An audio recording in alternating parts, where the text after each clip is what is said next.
ಬೆಂಗಳೂರಿನ ಜನ ನಿಬ್ಬರಿಗಾಗಿ ನೋಡುವಂತೆ ಬಿಬಿಎಂಪಿ ಫೀಲ್ಡ್ಗೆ ಇಳಿದಿದೆ.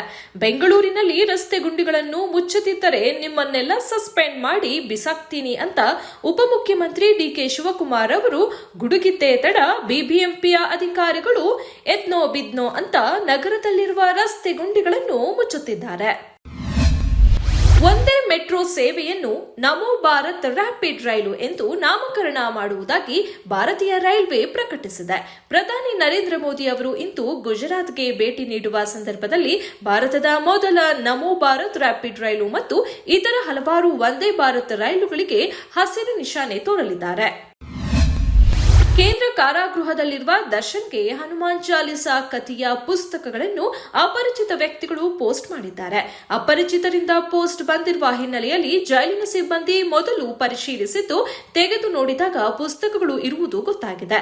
ಪುಸ್ತಕದ ಮೇಲೆ ಸರ್ವ ಸಂಕಷ್ಟಕ್ಕೆ ಹನುಮಂತನೇ ಪರಿಹಾರ, ಹನುಮನ ಆಶೀರ್ವಾದ ನಿಮ್ಮ ಮೇಲಿದೆ, ಪುಸ್ತಕ ಓದಿರಿ, ಸಂಕಟ ಬಂದಾಗ ಹನುಮನಾಮ ಸ್ಮರಣೆ ಮಾಡಿ, ಒಳ್ಳೆಯದಾಗುತ್ತದೆ ಎಂದು ಬರೆಯಲಾಗಿದೆ.